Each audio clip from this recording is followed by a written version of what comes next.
Pour bien s'entendre et pour bien s'écouter, rendez-vous sur M, la petite radio du Grand Maghreb.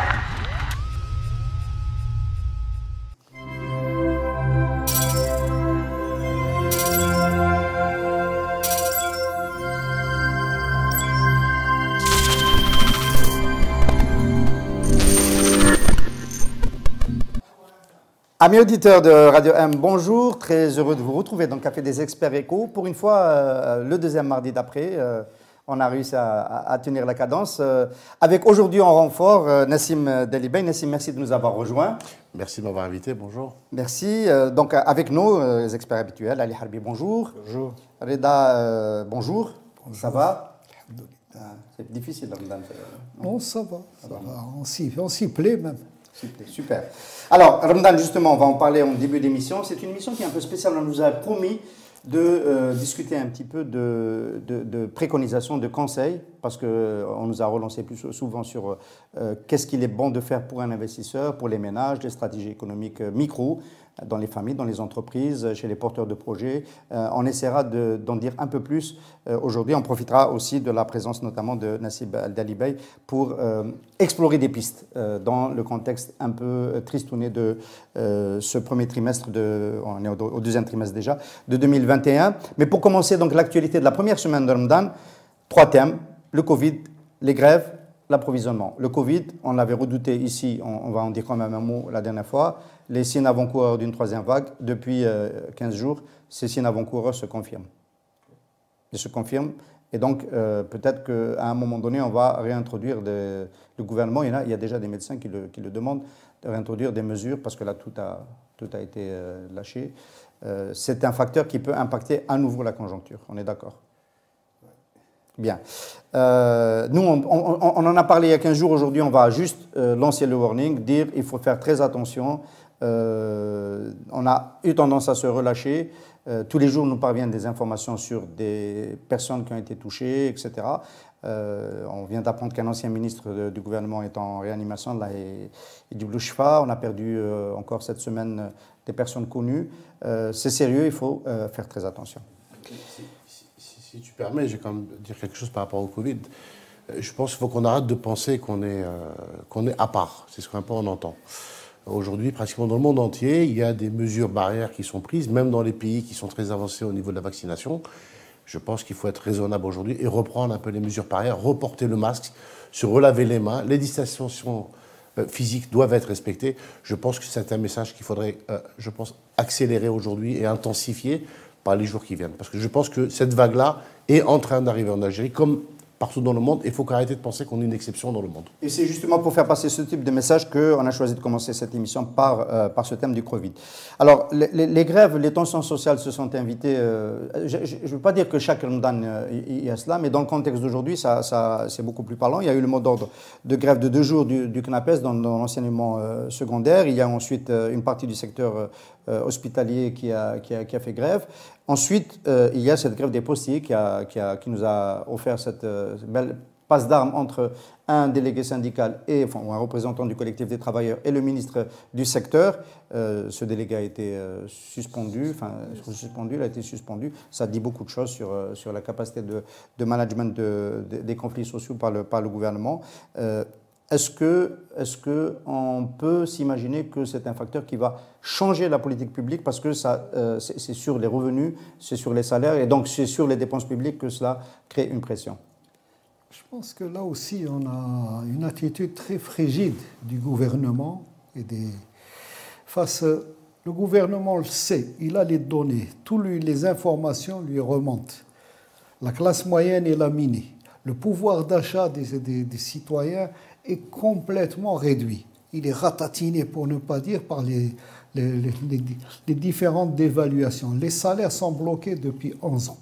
La presse internationale économique, les analystes disent qu'actuellement, les salaires algériens, la moyenne des salaires algériens devient parmi les plus basses d'Afrique, même pas dans la région MENA. Donc, il y a un retard dans la rémunération. D'un autre côté, le gouvernement se plaint de déséquilibre budgétaire. Et on apprend aussi que cet équilibre, ce déséquilibre ou cet apport budgétaire vient en grande partie de l'IRG, de l'impôt sur les revenus, c'est-à-dire les salariés qui ne sont pas dans l'informel, qui ne sont que 50% et ils contribuent énormément. Un petit calcul arithmétique, il ne faut pas être Einstein ou quelque chose comme on dirait. Qui est-ce qui paye les impôts? Ce sont ces citoyens. Mettez à jour les salaires par rapport au coût de la vie. Ils payeront encore plus d'impôts puisqu'ils sont obligés de payer. Et vous n'allez pas déséquilibrer. Et vous allez relancer un peu l'activité économique en donnant du pouvoir d'achat. Pourquoi ne pas appliquer ces solutions simples et qui rendraient un peu moins malheureux le citoyen algérien? Parce que lorsqu'il va faire ses courses ou il doit acheter des vêtements pour l'Aïd ou pour la rentrée des classes, il se tient le ventre, il n'a plus de ressources. Reda Amrani, je vois tout de suite Ali Harbi dire oui, c'est une mesure peut-être qui est nécessaire, mais si elle ne rentre pas dans un package de politique globale avec d'autres réformes, ça ne donnera. Je commence à. Je connais la réaction, mais c'est normal. Mais non, enfin. moi, je voudrais dire une chose, c'est que je crois que le gouvernement, par sa faiblesse politique actuelle et son manque de légitimité, pour ne pas reprendre un slogan de Hirak, va lâcher du lest, il n'a pas le choix. L'échéance politique des élections législatives et l'incapacité de tenir un discours mobilisateur. Donc le Café des Experts est en train d'annoncer des augmentations de salaire dans le secteur public, c'est ça? Je n'annonce pas, je n'ai pas le pouvoir de l'annoncer. Mais c'est impossible à rester dans la lâcher du lest, situation à mon avis, actuelle. parce qu'ils n'ont pas de légitimité politique à faire accepter aux gens l'austérité conséquente à la crise Covid, etc. Enfin, toutes les conséquences qui sont drainées. Par contre, il y a un deuxième point sur lequel, à mon avis, le gouvernement est totalement désarmé. Parce que là, pour lâcher du lest, on peut toujours passer à l'imprimante, comme on dit. Mais là où le gouvernement est désarmé, c'est que les revendications n'ont pas qu'un contenu de revendication au sens socio-économique, salarial. Je crois que les gens sont en train de poser des problèmes de gouvernance aussi. Et ça, c'est une donnée peut-être nouvelle qui se pose dans le mouvement social algérien, c'est que les gens comprennent que s'il n'y a pas de changement de gouvernance, notamment sur les questions de dialogue social... Ça, ils le disent le vendredi plutôt. Le vendredi, et en filigrane de ce mouvement-là des postiers, on voit bien qu'il y a une problématique de gouvernance qui se pose. Et donc les problèmes de représentation, de syndicats, les problèmes de dialogue social, donc c'est des problèmes de gouvernance. Et je crois que là-dessus, le gouvernement est totalement désarmé parce qu'il n'est pas dans une logique de réforme politique. Et à partant de ça, je crois que la tension sociale va augmenter. C'est-à-dire que même si de l'âge du lest, la tension sociale va augmenter parce qu'il y a des besoins nouveaux dans le mouvement social algérien. Ce n'est pas juste de faire une grève pour une augmentation de salaire et rentrer chez soi, reprendre le travail, mais les gens veulent que le rapport à l'État change, évolue. Et là, malheureusement, ils ne sont pas prêts pour ça. Oui, voilà. Oui Nassim? Moi, je dirais, pour qu'il y ait une augmentation de salaire, un pouvoir d'achat, je pense qu'il faut revenir un petit peu au début. Il faut d'abord mettre les bases d'une relance économique. Parce que le pouvoir d'achat et l'augmentation de salaire viendra à partir du moment où on crée une certaine dynamique d'une relance économique aujourd'hui. Donc, il faut cibler un peu les secteurs dans lesquels cette relance est possible, sans se raconter trop d'histoires, où les choses pourraient éventuellement se faire. Et bien entendu, avec des conditions adéquates. Mais je pense, avant de parler du résultat, parlons un petit peu de comment arriver à ce résultat-là. Donc c'est pour ça que je reprendrai plutôt le sujet au départ. Quels sont les moyens et les possibilités d'opérer cette relance économique? C'est le sujet que nous évoquons régulièrement dans le Café des Experts économiques. Le troisième point de cette première semaine de Ramadan, c'est la poursuite des pénuries, notamment celle de l'huile, sur laquelle on n'a toujours pas de réponse. Il y a des syndicalistes qui ont accusé Cévital d'avoir fait de la rétention sur l'huile. Ça s'est fait. Hein. Ce sont ceux qui sont en guerre avec Cévital à Bjaïa. Ça ne veut pas dire que c'est... On ne sait pas, on n'a pas pu vérifier, donc on va être prudent. Mais on n'arrive pas à comprendre qu'est-ce qui se passe. La rétention, elle se fait chez les grossistes. Cela dit, ce n'est pas la seule pénurie qu'il y a. Il y a une pénurie sur les médicaments. Il y a 300 médicaments qui manquent, donc quelques-uns extrêmement névralgique, notamment sur les pics de tension. Et il semblerait que les 10 milliards de réduction de la facture d'importation de laquelle s'est prévalu le président de la République, très content de dire qu'on a fait 10 milliards d'économies, ce ne soit pas que seulement des réductions des surfacturations, parce qu'il a dit que c'est surtout les surfacturations qui ont été traquées et qui nous permettent de faire 10 milliards de moins. Il y a réellement des ruptures de produits. Ce n'est pas le cas pour lui. Lui, les produits essentiellement chez nous. Oui, Nassim. Alors moi, je vais poser la question. On va dire ça comme ça. Je ne vais pas faire le constat, j'ai posé la question. On va prendre cet exemple de pénurie d'huile aujourd'hui. Alors, y a-t-il pénurie parce qu'il y a une pénurie à l'approvisionnement? J'en doute, pour être franc. Pourquoi il y aurait eu une pénurie tout d'un coup qui serait survenue? Maintenant, la question que je pose, c'est parce que j'ai cru comprendre qu'on avait demandé un petit peu à certains marchés de passer du marché informel au formel. Il y a eu, je crois, une demande de facturation qui s'est passée quelque part. Est-ce que c'est le lien? C'est une interrogation c'est une question en tout cas que je pose. Mais bon, des fois il y a des coïncidences qui sont un petit peu. Alors, on demande une facturation, on rentre dans une pénurie.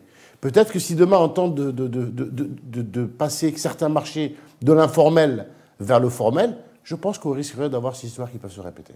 C'est une bataille politique. Hein, c'est la distribution qui fait de la résistance. Non, ça fait il y a 50%, et c'est une évaluation qu'on n'a pas encore vérifiée, ou si tu veux, 50% de l'emploi est dans l'informel. Et il y a aussi toute une activité économique qui est dans l'informel, c'est-à-dire la distribution de gros, l'aliment de bétail, l'élevage, tous ces secteurs. Il y a 30 millions de brebis. Ça veut dire que vous avez 32 à 36 millions d'agneaux qui sont mis dans les abattoirs par an et qui passent à l'as, point de vue fiscalité. Et donc, il n'y a pas de facturation, il n'y a rien. Donc, tout ce monde qui travaille dans l'informel, si vous lui demandez de passer à la facturation, à la TVA, il a un levier très puissant, il a assez d'argent, assez de réserves, assez de shkara, et il lève le pied. Et pénurie, parce que ce sont eux qui maîtrisent aussi les circuits de distribution. Hein. Ils ont leurs camions. La différence quand même, dans le cas de l'huile, il y a plusieurs producteurs, et j'imagine qu'il n'y a pas un seul circuit de distribution. Chaque producteur a son... Et les grossistes ramassent tout. Ils ont des aires de stockage. Ils vont chez les Saoudiens à l'ouest, ils vont chez les Kouninef à Corgral, ils vont chez Bell, ils vont chez Cevital, ils ramassent avec leurs camions. Et ils stockent. Et ce sont eux qui imposent. Et ils font même de la contrebande. Ils envoient vers la Tunisie, ils envoient vers la Libye, à travers El Ouedsouf. Donc vous avez ces réseaux de formels et d'informels. Et ils ont ce levier. Et le gouvernement est incapable, ne serait-ce de dialoguer avec ces barons de l'informel. Et tant qu'il n'y a pas de politique de discussion, on ne discute pas avec les travailleurs, on ne discute pas avec les qui sont en grève et qui n'ont pas de pouvoir d'achat, qui ne terminent pas le mois. On ne discute pas, on n'ouvre pas des dialogues, discussions avec les barons de l'informel. On ne discute pas aussi politiquement avec le Hirak, les représentants du... Donc c'est un gouvernement qui a horreur du dialogue. Or, pour la politique, si y a ça, tu dialogues, tu cherches un compromis politique, un compromis social, un compromis économique. Et la politique, c'est l'art du bon compromis qui est gagnant-gagnant. Terre nette, on est en pleine terre nette. Je suis élu, je suis le gouvernement, j'ai mes diplômes de l'ENA, je suis le docteur de l'ENA. Et donc, je suis le plus intelligent et c'est moi qui décide. Et vous me suivez comme des moutons. On va suivre en tous les cas ce cocktail. On va suivre ce cocktail relativement quand même explosif du Covid, des grèves et de l'approvisionnement. Oui. Il serait intéressant d'inviter aussi des acteurs industriels de l'huile. Il faut donner la parole aux gens en direct. Pourquoi? Parce qu'il est possible aussi qu'il y ait d'autres paramètres. C'est bien un paramètre qu'on a cerné, qui est celui de la distribution, donc la domination de l'informel. Et la première corrélation qu'on fait, effectivement, c'est par rapport à cette demande de facturation. Et on en avait parlé dans l'émission précédente. Ça appelle à une réforme fiscale profonde sur le sujet, justement. Il y a une deuxième corrélation potentielle, et il faut qu'on ait le son de cloche des opérateurs industriels, parce qu'il est possible aussi qu'il y ait des contraintes à l'activité aussi. L'obligation de triturer? Pas celle-là, non. Je ne pense pas que ce soit celle-là pour le moment. Les Saoudiens ne leur donnent que 50% de leur enveloppe d'importation. Je crois qu'il y a un problème. Ce n'est pas plus mauvais qu'autre chose, mais... Je crois qu'il y a des soucis qui sont... Tu peux nous en dire plus? Je n'ai pas les éléments suffisants. Je dis qu'il faudrait inviter des gens. Je crois qu'ils seront D'accord. plus qualifiés pour en parler. D'accord. Mais surtout sur des produits subventionnés. Il y a quelque chose qui a fait tilt dans ma tête il y a quelque temps, sur les crises antérieures du lait, quand l'État met 2-3 ans pour rembourser aux industriels le prix de la subvention. Parce que quand on a un produit subventionné, et qu'on dit aux industriels, produisez, vendez au prix public, et on va vous rembourser le produit subventionné. Et qu'on met 2-3 ans à ne pas payer les gens. N'importe quel industriel, après, va ralentir. Donc, pour le moment, je n'ai pas de données quantitatives sur ça, mais c'est une piste qu'il faut creuser. Absolument, on va le faire. On va le faire et on va suivre le conseil. On comptait d'ailleurs le faire pour se rapprocher des producteurs s'ils acceptent de jouer le jeu. Et ce serait vraiment nécessaire pour comprendre un peu ce qui se passe. Parce que ça peut se passer sur d'autres lignes de produits, sur d'autres gammes de produits, notamment ceux qui sont subventionnés. Notamment ceux qui sont subventionnés. Et ça va arriver. Oui. Alors, crise, opportunité, ailleurs dans le monde, il y a des redistributions de cartes, tout le monde est à l'affût des nouvelles tendances, des niches.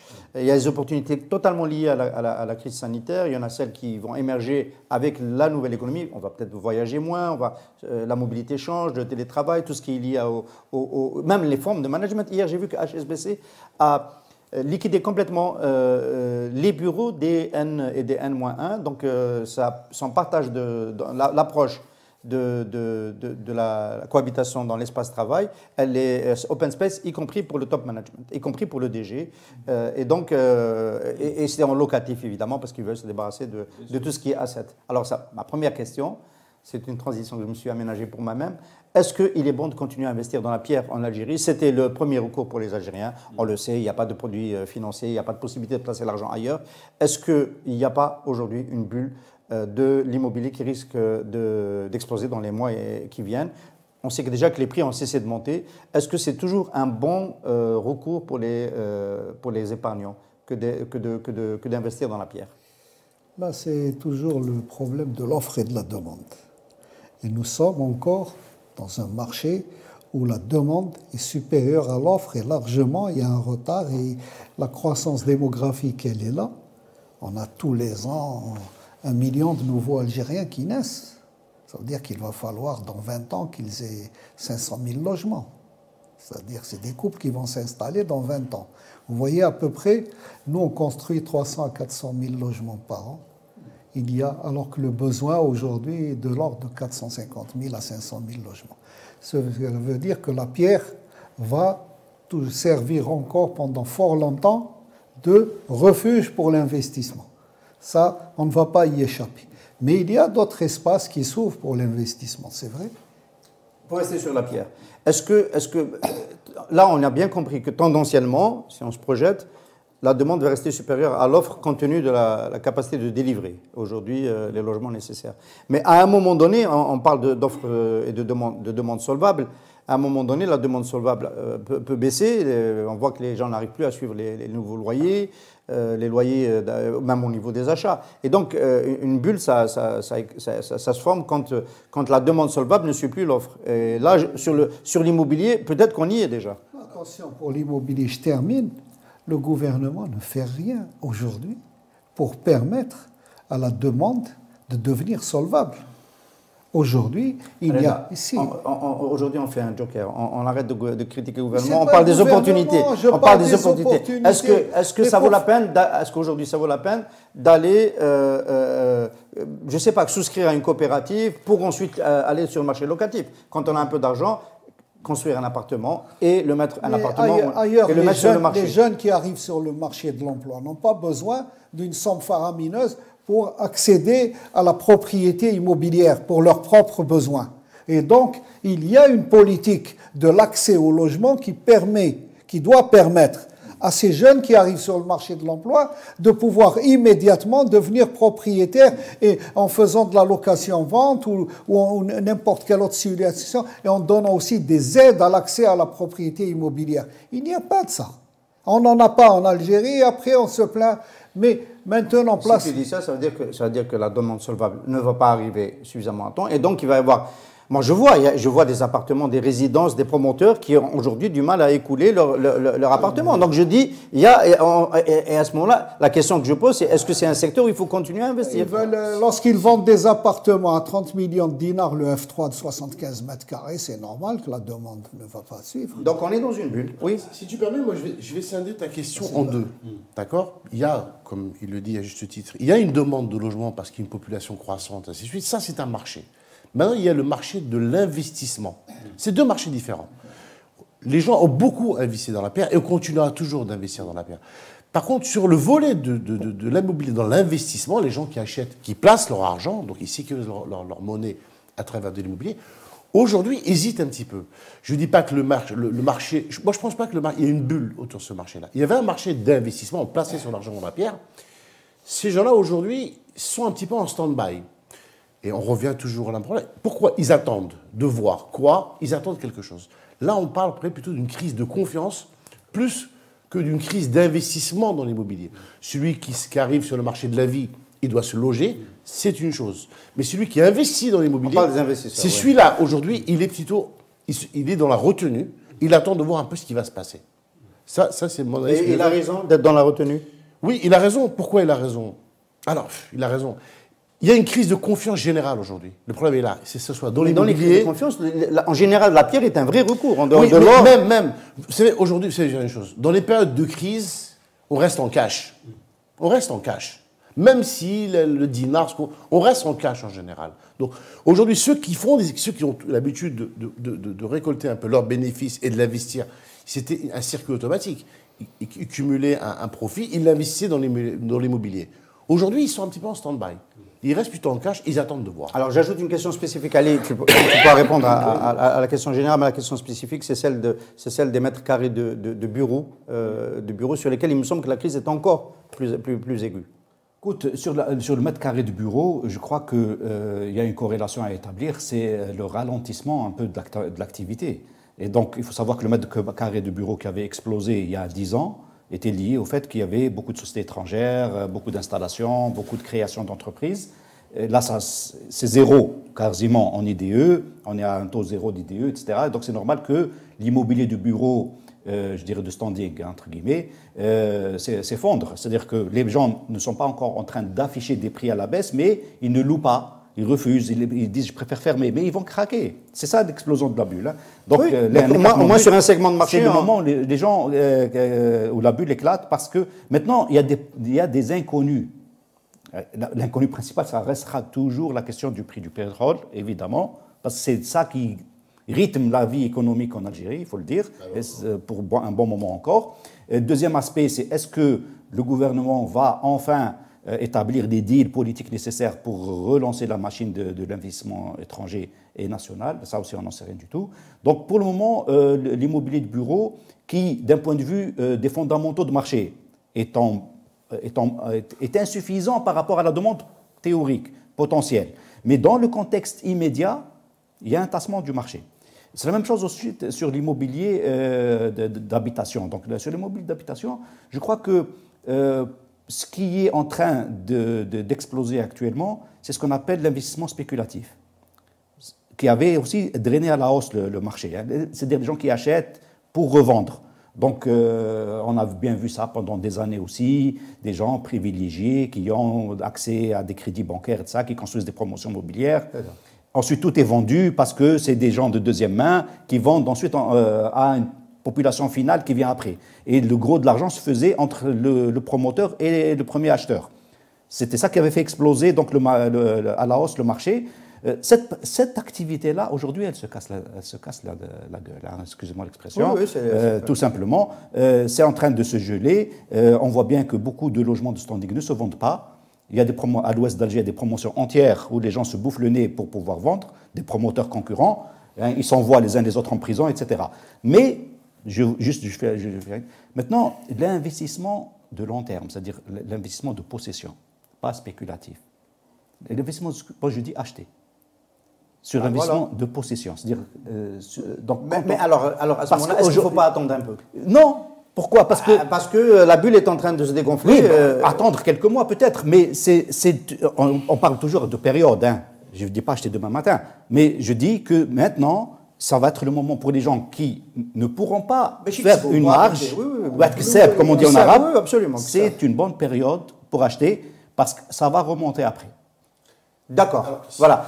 Je reprends juste une petite chose, si tu permets. Oui, il faut acheter, je suis d'accord. Mais là, on parle d'un autre sujet qui est les bureaux. Okay. Si je devais faire une recommandation d'investissement aujourd'hui, si les prix se dirigent vers la baisse aujourd'hui, c'est un secteur sur lequel moi je recommanderais un investissement massif sur les locaux de bureaux. Ça, c'est clair. D'accord. Donc ça, c'est une anticipation sur la baisse. Alors juste, oui, tu pourras tomber, mais je vais arranger. Nassim Dalibay nous a dit qu'en temps de crise, on garde du cash.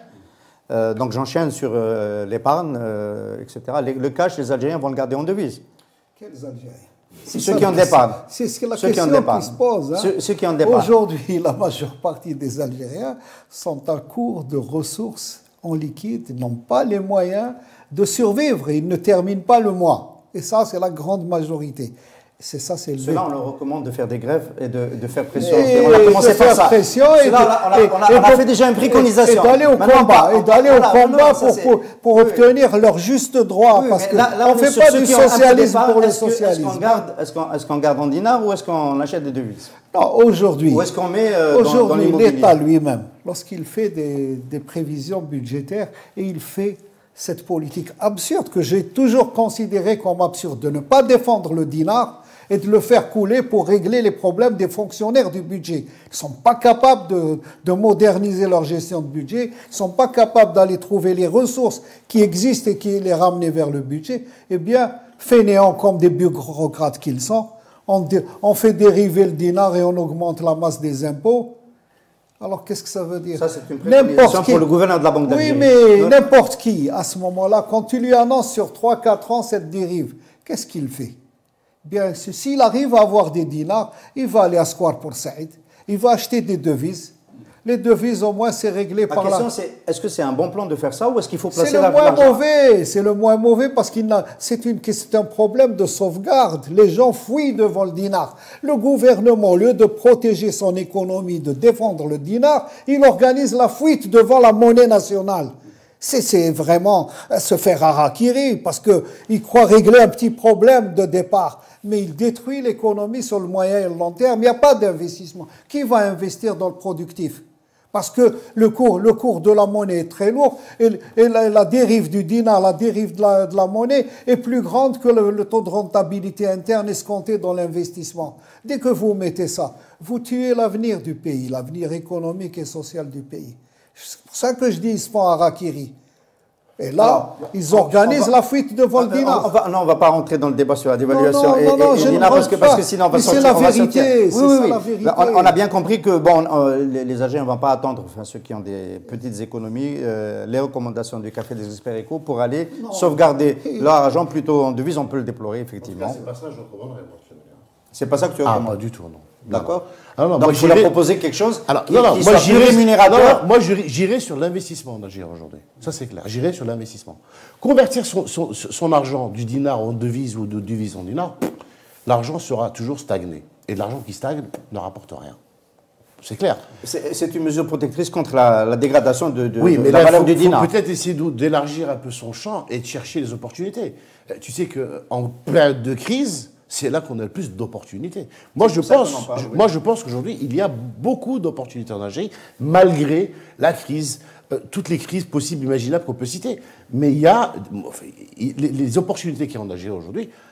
Je ne dis pas qu'elles sont idéales, mais elles sont relativement importantes. C'est-à-dire que là, aujourd'hui, si j'évalue On en cite une, Nassim? Ben écoute, il y a dans l'outil productif, dans le commerce, dans les services, où est-ce qu'il y a un domaine aujourd'hui sur lequel on investirait et qui ne marche pas? Il y a la demande qui est partout aujourd'hui. Il y a une crise internationale aujourd'hui. Aujourd'hui, en Algérie, il y a certaines opportunités, dues peut-être à des choses qui n'ont pas été faites avant. C'est clair, mais ça a ouvert des opportunités aujourd'hui. On peut citer des exemples de gens qui investissent, que ce soit dans l'industrie, dans le commerce, dans les services. Je ne dis pas qu'ils vivent un monde idéal, mais entre investir malgré les difficultés actuelles et essayer de fructifier son argent et le convertir en devises étrangères et le regarder, il n'y a pas photo. On va prendre le dispositif tel qu'il est aujourd'hui, avec le CNI, avec les institutions intermédiaires, l'ANDI, etc. et les contraintes telles qu'elles sont aujourd'hui. Comme ça, sur on va dire le deuxième semestre de 2021, qu'est-ce qu'on peut faire? Qu'est-ce qu'on peut engager très vite, qui peut être bénéfique et qui s'avérait être une opportunité compte tenu du contexte? Alors, tu parles de gros projets structurants ou... À tous les niveaux. Alors, on va commencer par le haut. On a déjà eu l'occasion d'en parler. On va prendre par l'industrie minière, par exemple. Aujourd'hui, on extrait, on exporte. Il y a une industrie de transformation à mettre. Souverain. On peut descendre. Non, ce n'est pas que du souverain. Si on attend sur le souverain, on ne fera rien du tout.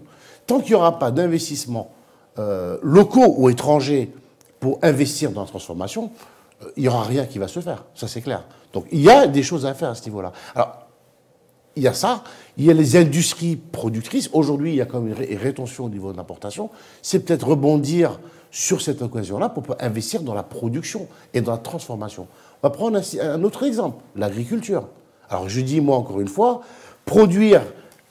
faire des produits agricoles n'est pas suffisant. Il faut produire et transformer. C'est les deux combinés. Et aujourd'hui, en tout cas, il y a des acteurs aujourd'hui sur le marché, ils ont les mêmes contraintes que tout le monde. Bien entendu, on aurait voulu avoir une situation beaucoup plus claire et idéale d'investissement, qu'on n'a pas aujourd'hui. On a eu l'occasion d'en parler. On n'a pas les tests qu'il faut, on n'a pas les conditions qu'il faut, on a l'informel qui tue. Enfin, moi, j'estime que l'informel est un problème extrêmement majeur d'investissement en Algérie.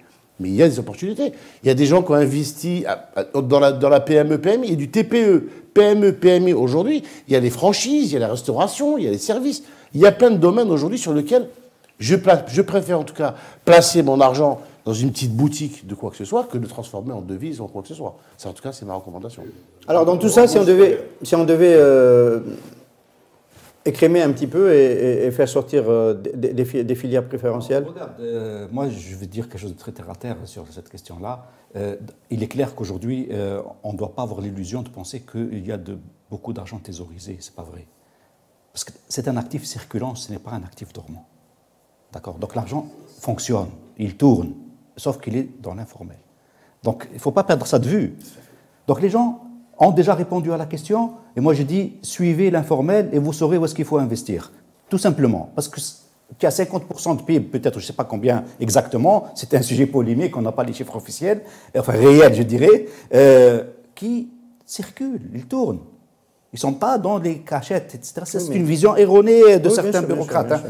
On s'en est rendu compte. L'argent circule. À chaque fois qu'il y a des tentatives de capter cet argent. L'argent, il circule, les gens travaillent. Donc, suivez l'informel. Les gens, qu'est-ce qu'ils sont en train de faire aujourd'hui? Ils sont en train d'aller dans l'élevage, dans l'agriculture, dans les services informels. C'est incroyable le développement de services informels. Donc, parce que, tout simplement, le cadre d'investissement formel est inexistant. C'est-à-dire qu'on n'est pas dans, comme on était avant, on se plaignait d'un cadre inadapté, peu compétitif, peu performant. Là, on est dans un cadre inexistant vu que le Code des investissements, le texte de référence, est échu, est périmé.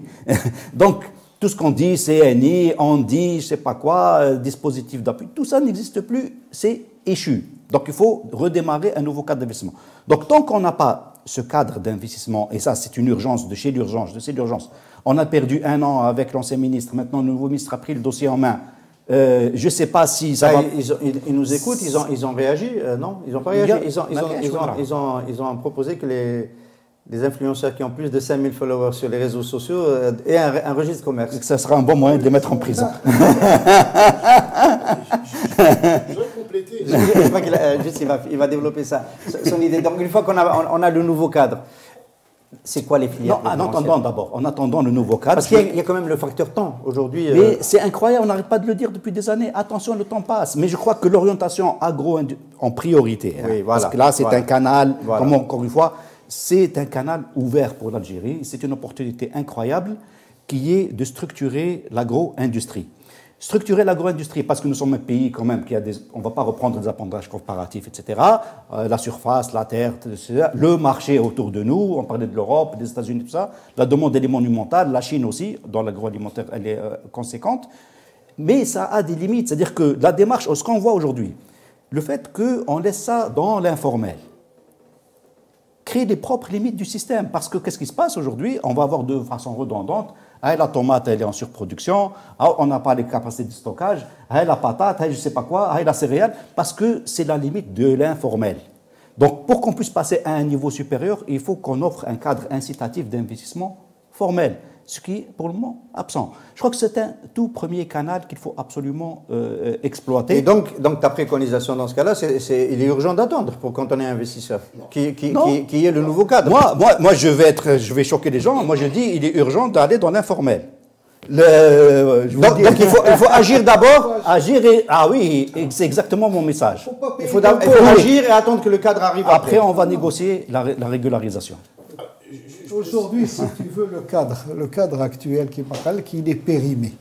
Mais même, le gouvernement n'a pas répondu à cette préoccupation qui annonce qu'il y a des milliers de projets déposés par les entrepreneurs et qui dorment dans les bureaux, les armoires des wilayas et de l'administration centrale. Ça fait 3 semaines que cette information a été diffusée. Ce n'est pas 10 ou 15 projets par wilaya, milliers de projets par wilaya. J'ai été étonné de ce chiffre. Qui dit milliers, ça veut dire dizaines de milliers d'emplois à la clé. Donc par wilaya.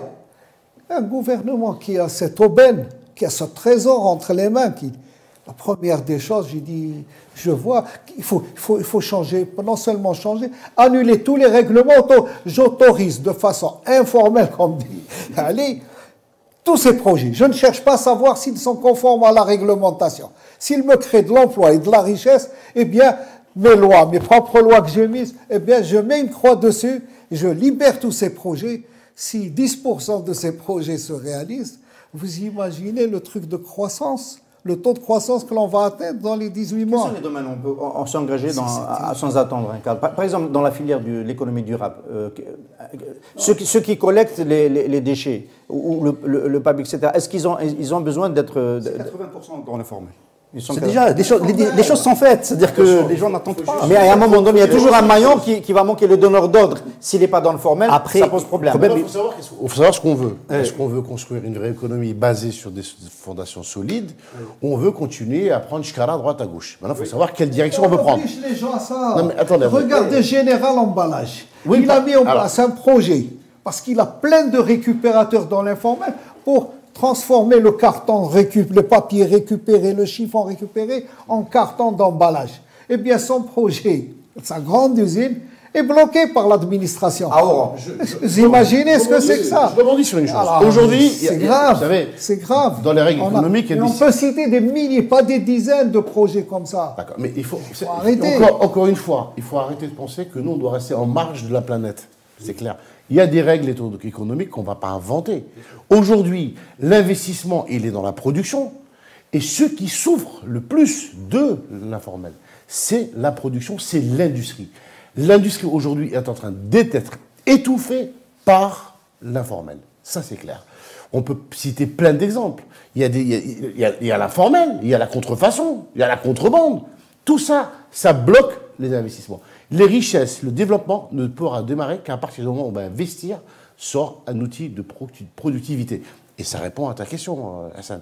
Aujourd'hui, moi, j'investirai dans la production. C'est de là que ça passe. Et c'est ça qu'il faut d'abord régler. Alors, aujourd'hui, une chose qui est claire, c'est que tant que le problème de l'informel n'est pas réglé, et ce que je t'avais dit, l'investissement va être Nassim, marginal. On a bien compris, tu investirais dans l'informel. Tu as dit tout à l'heure il faut acheter dans le formel.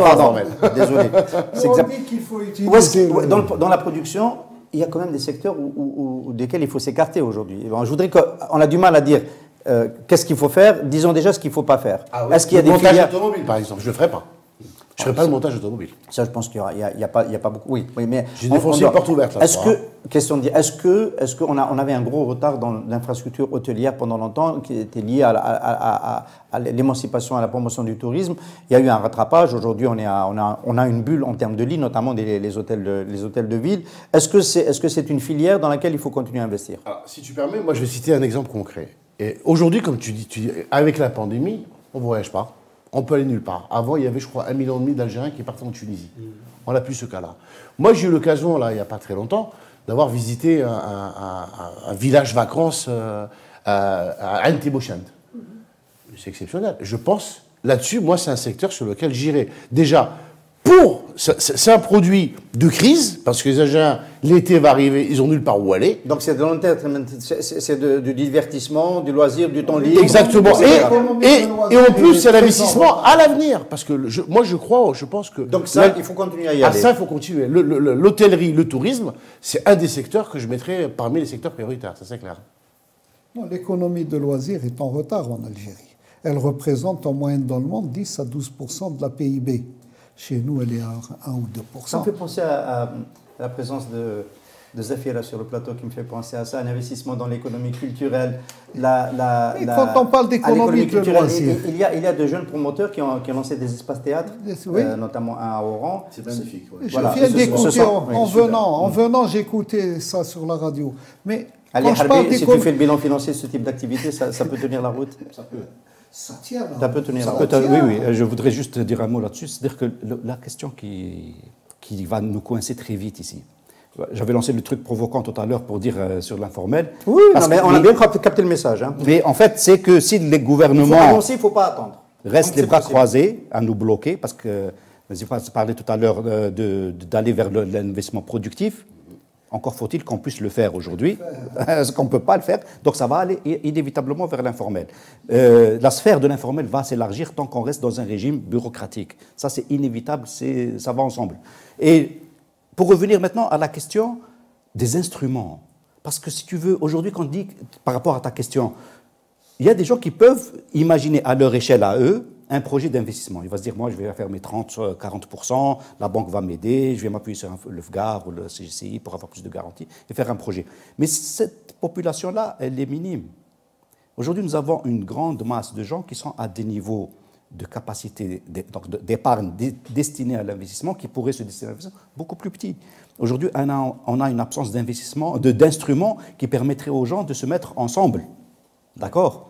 Et c'est là où on peut booster l'investissement énormément, où des projets participatifs, y compris des projets d'économie solidaire, peuvent marcher.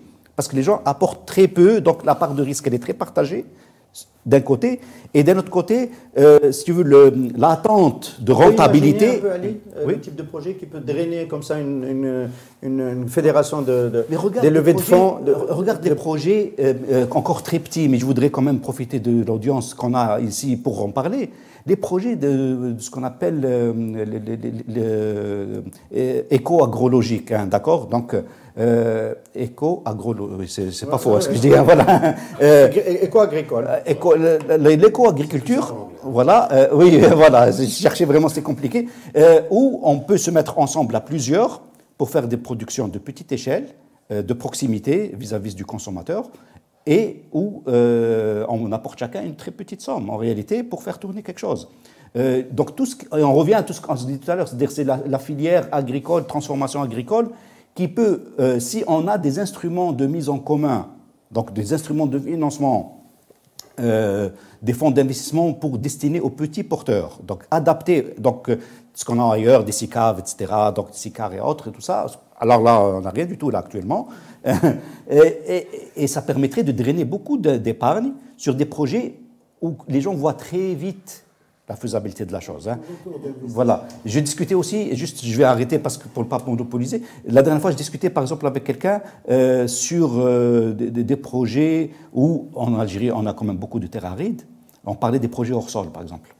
Les projets hors sol, d'agriculture hors sol, paraissent être des investissements en Mao, c'est-à-dire énormes et tout ça, des gros projets. En réalité, ça peut être vraiment, comme on dit, downsized, hein, donc ramené à des très petits projets, surtout quand on est beaucoup d'acteurs qui se mettent ensemble. Donc je crois qu'il y a toute une dynamique qui peut se créer derrière, formelle, pour revenir à la question, à condition qu'il y ait des instruments. Et on renvoie encore la balle au gouvernement. Alors les instruments fonds d'investissement, apporter de l'equity pour des petits projets, c'est pas prévu en Algérie pour le moment. Alors, là je rebondis. Après je reprendrai un peu ce qu'a dit mon ami. Il y a une chose qui est claire. Aujourd'hui c'est simple.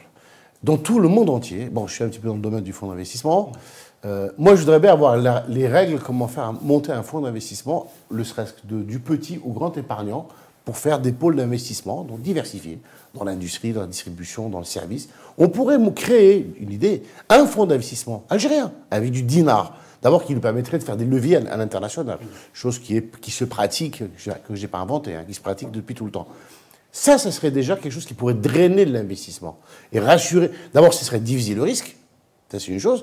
Et ça pourrait ouvrir des opportunités. Quand on a 1000 dinars à investir, on ne peut pas rentrer dans un projet à 1 milliard de dinars. Par contre, si on regroupe des gens, on arriverait à ce milliard de dinars pour aller sur un pôle d'investissement. Ça, c'est une chose qui est à portée de notre main. Du cash, il y en a. Je ne dis pas, il y a du social, c'est pas tout le monde qui a le cash. Mais en tout cas, aujourd'hui, du cash à investir, il y en a en Algérie. Ça, c'est clair. Je vais revenir sur une chose. Du cash, il y en a à condition d'investir dans quelque chose qui rapporte plus que l'informel, parce que on est d'accord avec Ali. Avec Ali, le cash tourne déjà.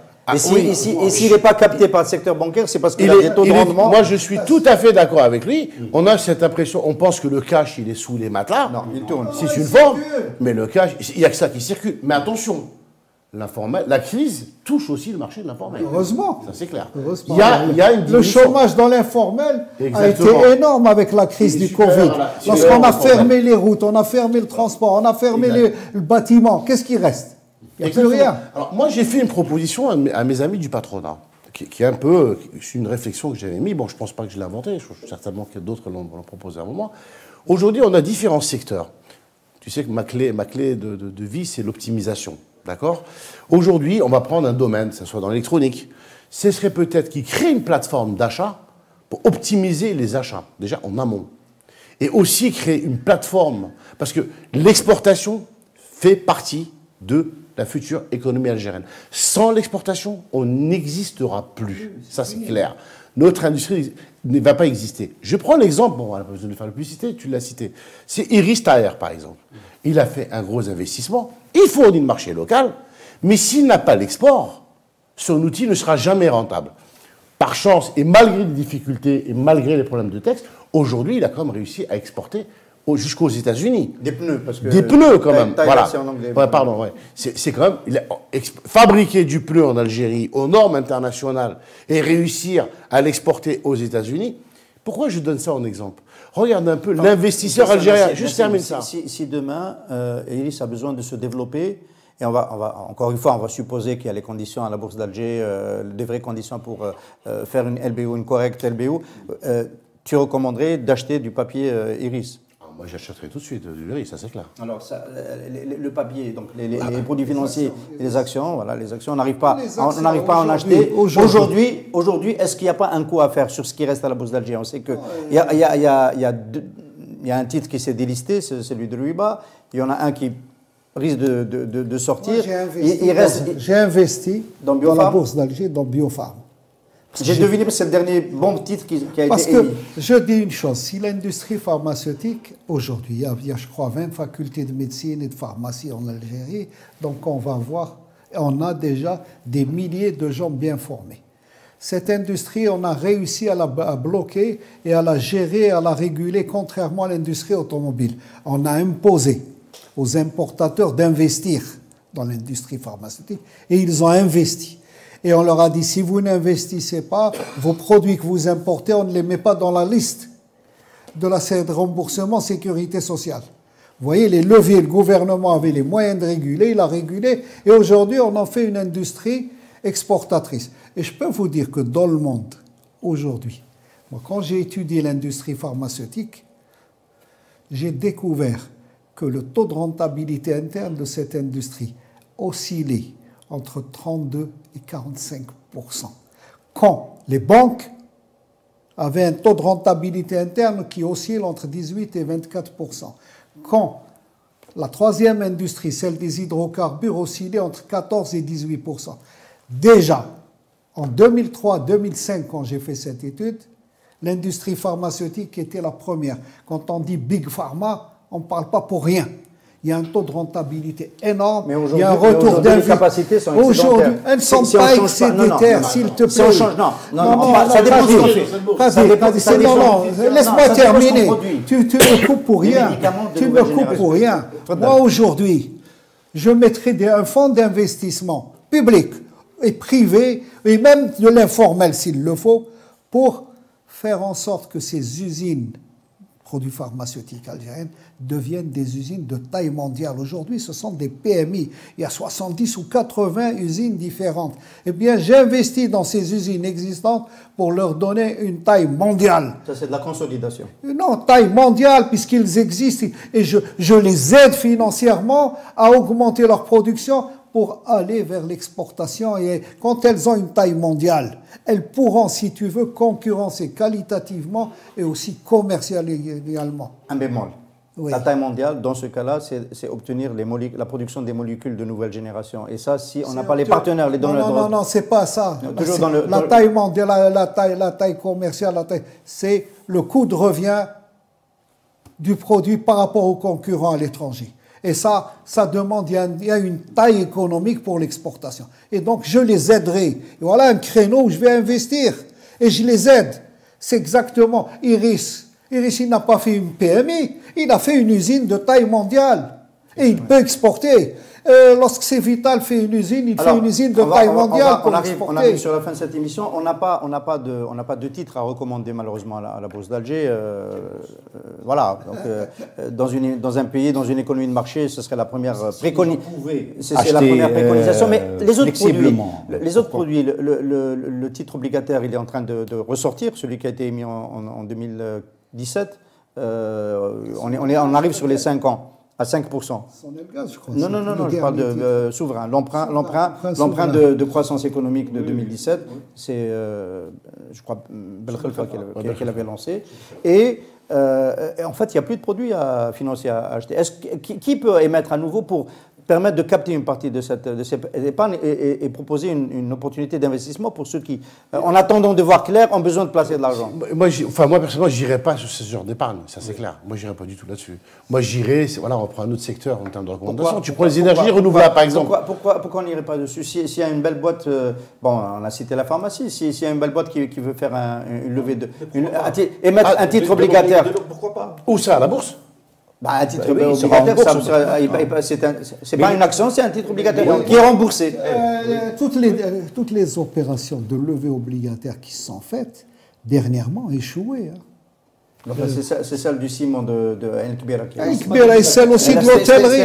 Et celle du Hilton. Il a aussi échoué. Je ferai des pôles d'investissement. Je montrerai des pôles d'investissement à travers des fonds, comme dans les énergies renouvelables, par exemple, où il y a matière à investir avec une rentabilité qui est incroyable. Sur l'industrie pharmaceutique, comme dit notre ami, bien sûr, moi je suis d'accord avec toi sur l'industrie pharmaceutique, mais ne me dis pas à travers la bourse aujourd'hui.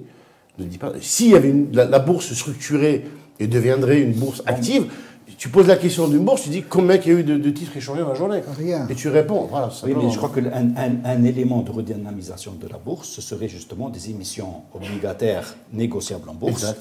Qui pourrait donner une seconde vie. Donc, il faut restructurer la bourse. Oui, et il faut que pour ça, moi je te rejoins sur la question des énergies renouvelables, parce que les projets, là, 1000 MW par an, ça peut se financer par des titres, d'accord, par des titres obligataires. Moi, je pense aussi au rail, en Algérie. Le rail coûte... 15 000 kilomètres à construire dans les 20 ans à venir. Avec le rail, et c'est rentable, en obligataire, en émission obligataire, parce qu'il faut quand même un peu rassurer les gens. Ces produits nouveaux, les gens ne connaissent pas, ça ne peut pas être titrisé totalement. Donc c'est de l'obligataire qui pourrait être émis. Et pour des projets ambitieux, je ne connais pas les chiffres, mais ils sont énormes, on a des besoins. 15 000 kilomètres dans les 20 ans à venir. Et l'entreprise émettrice, ce serait celle qui réalise, pas celle qui exploite. Pas la SNTF. L'ANSRIF. Oui, ça peut être émis par l'ANSRIF. Je voudrais rajouter une chose. Bon, tous ces projets-là, importants, c'est très bien. C'est des choses sur lesquelles, moi, en tout cas, je recommanderais en termes d'investissement. Il ne faut pas négliger une chose. Les TPE, les artisans, les franchisés, les petites boutiques, les artisans, les influenceurs, les influenceurs, si on veut. Ça, vous savez, je vous dire une chose, c'est une partie qui est vraiment vitale pour l'économie algérienne. C'est clair. Je sais pas, on prend des franchises. Si on développe des franchises en Algérie, ça crée de l'emploi, ça crée du business, ça crée tout un écosystème autour. Même si c'est 1-2 personnes à chaque fois, multiplié par 1 million ou 2 millions d'entreprises, en termes d'emploi, en termes de fiscalité, en termes de tout. Et je reviens toujours au même problème. Je suis assez têtu, je suis désolé, Hassan. Tout ça, c'est sympa. Mais tant que le problème de l'informel n'est pas réglé, on n'ira nulle part. Ça. Mais on ne peut pas faire disparaître avec une baguette magique. Non. L'informel existe même aux États-Unis. Bien. Quelle proportion? Alors, on aura quand même retenu, pour celui qui veut posséder son logement c'est le moment d'acheter. Donc, une bonne préconisation, ne pas tenir compte de la crise, enfin, de la bulle qui est en train d'enfler dans le marché immobilier. On a retenu aussi qu'aller acheter, placer sa petite épargne en devise, ce n'est pas nécessairement la bonne formule, qu'il vaut mieux investir, même si c'est tout petit, dans un commerce, etc., parce que l'investissement reste encore plus rentable en Algérie et le rendement est supérieur. Et on a retenu 2 ou 3 secteurs un peu plus lourds capitalistiquement, qui nécessitent plus d'argent, qui sont des secteurs d'avenir. La transformation minière, ça va de soi. La transformation des produits agricoles en vue de l'exportation également. Voilà quelques-unes des préconisations que nos amis experts ont bien voulu nous donner ce matin dans le Café des experts économiques. Merci beaucoup à vous. Merci d'avoir participé à cette émission et à dans 15 jours. À bientôt. Merci.